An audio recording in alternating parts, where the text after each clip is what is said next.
What's up, everybody? Welcome to Talkin Film. I'm your host, Ronnie West of iMagnet. We are here in the Gale Force studio.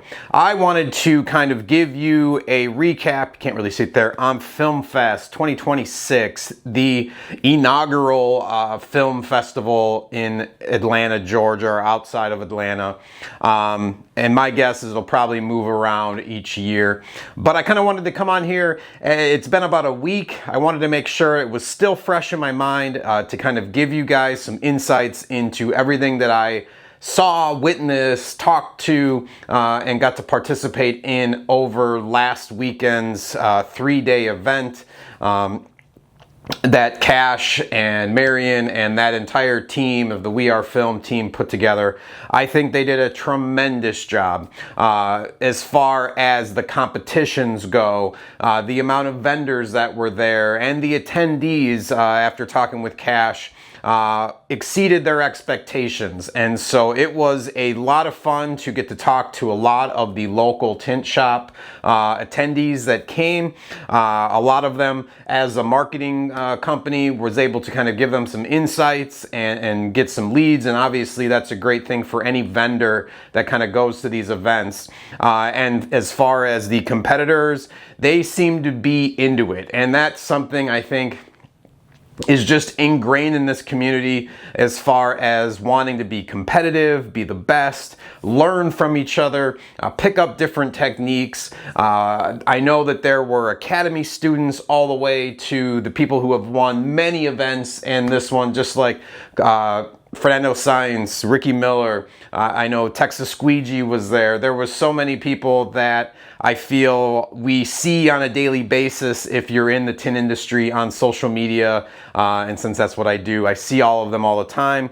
And I think a lot of the newcomers aspire to kind of be in the mix with those competitors. And so it was really cool to see so many new faces, new blood, young kids kind of coming up, doing their own shops. And that's something I've talked to so many people recently as far as the reason that this community is such a growing and vibrant community, because you don't need to go and get a 4-year degree. You don't need to get a 2-year certification. This is something, yes, it might take you a while to kind of master the skill, but this is something you can buy a couple rolls of film and then actually start a business. And yeah, it's going to take time. You need practice. You need to go to these training academies and learn from these instructors, these great educational, informative instructors that are out there to kind of teach you the way and the different path, and learning how to master every one of these types of film and applications and just on all of these different cars.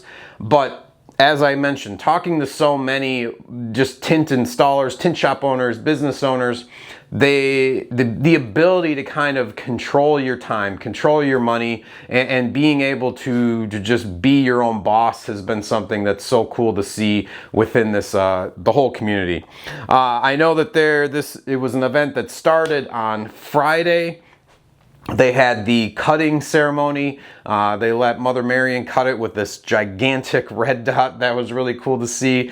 I'm gonna have to get with Patrick to get that picture of me checking out the gigantic, the red dot razor. And then from there, it was competition after competition. There was educational classes, whether it was flat glass, automotive tint, PPF, teams, all kinds of different events that went on, and the vibe was great. I think, as I've mentioned to a few people, you could tell that this event had a lot of the diehards, whether it was the competitors or just like I mentioned, the people who decided to leave their shop in May as kind of the season is ramping up to come to this event. And that's something that, whether you already have an established event or you're really wanting to go and see the people who you maybe want to try to emulate or take tips from or learn from to be able to go to some of these events at the beginning of the window tint kind of busy season that we all know about. Like, if you're gonna leave your shop in May and go and learn these tactics, I bet you that's something that's gonna benefit you through the summer and the busy months. Obviously, we've got some bigger events towards the end of summer with Tinner Battles, WFCT, and obviously SEMA is the one at the end of the year that kind of dictates this community, but it's nice having some of these newer events. I would love to be able to set up a marketing conference that's kind of similar in style, but it's hard to have marketing competitions versus the way that they have the window tint and the PPF ones. So, again, really cool event, really great area. I got to give a shout out to the Sugarloaf, Gas South, Duluth, Georgia area. Lots of good places to eat. I love my hotel. Shout out to Home to Suites. A lot better than the last few hotels I've gone to. So I felt at home. Granted, I've had family in Atlanta, so to me, I felt comfortable in the area. Side note, and I'm sure if you are a car enthusiast and you were in the area with a car, those roads are so fun to drive, so windy, up and down. I know that's not tint related, but I'm really curious to know if anybody out there also experienced the same fun of driving those roads. But yeah, from a marketing standpoint, again, it was something great to be able to talk to a lot of people. I think one of the things that, if you were there at the event and you talked to me, we want to be an educational company. And so that's something we want to be able to help, whether it's the small one-man tint shop or the distribution corporations that we work with, whether a lot of the big ones that we've worked with either in the past or currently work with.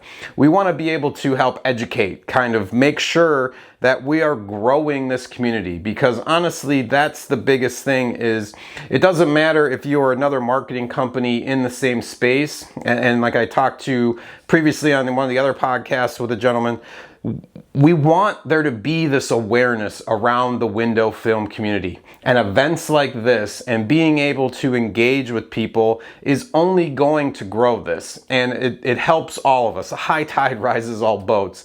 If there's more people who are aware about window film and window tint, PPF, ceramic coating, and all of the other kind of auxiliary pieces that are with this, it's going to grow. And so with that growth and the awareness as far as window film, and that's the whole point of doing this podcast, is hopefully you're not somebody in the window tint community, you're just kind of curious and want to get a better understanding, whether you're a teenager, 20-year-old, and you're tired of wanting to be stuck or feel like you're going into that 9-to-5 rat race. There are other opportunities. Stack your skills. This is one of them.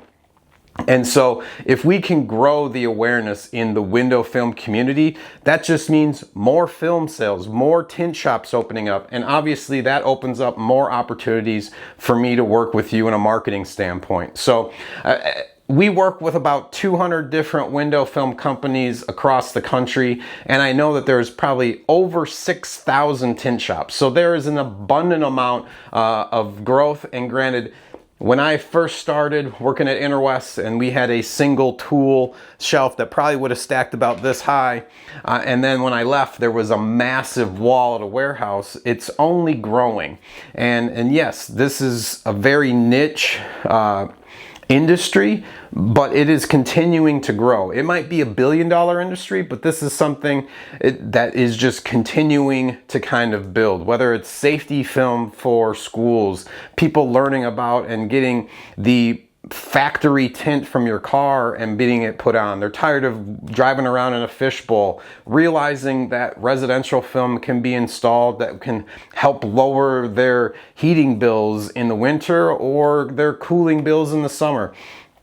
So being able to kind of push the narrative and understanding of window film is something I'm super passionate about, and I know a lot of you that are watching are passionate about this too. And so I think having these events, just like FilmFest has been one that I think was a resounding success, and we're going to talk to Cash here in a few weeks to kind of get his insights on how the whole event went, and I talked to him before the show started and then during it, and so he felt really upbeat. It's one of those, when you're running that, it's crazy and it's hectic, but seeing him, and he felt, what I took from him was he was super positive, super upbeat about it, and that's not something that you usually see with any kind of event organizer. Usually they're tired and drug out. Obviously he seemed to be pretty exhausted, but he didn't seem frustrated. He seemed excited and happy about everything that was happening, and so that's a good thing. And so obviously I think everybody that attended is excited for what is to come with this new event in the next few years. And so whether we go to Chattanooga or Denver, or wherever we end up next year, I got a feeling that, one, we're going to be able to kind of provide that knowledge to the local tint shops within whatever area that we're going, and the vendors themselves and the competitors are obviously going to be excited to engage with the community that we are all going to be a part of. So I just wanted to come here, give a pretty quick recap as far as my takeaways from it. And so I think, again, I would rate this event really high. Obviously, there's few takeaways. The only big thing is it would be a sound system. A little bit better sound system. Was really loud. That was really the only negative takeaway, was having to yell at some of the people at the tent. But that is something that is very low, that can easily be fixed. And again, that's really the only negative that I can kind of pull from offhand. Like we said, foot traffic was more than what we were expecting. So to me, this is something that's only going to grow, and I'm excited to see where it goes. So once again, I'm Ronnie West of iMagnet. This is the Gale Force Studio, and this has been the Talkin Film Podcast.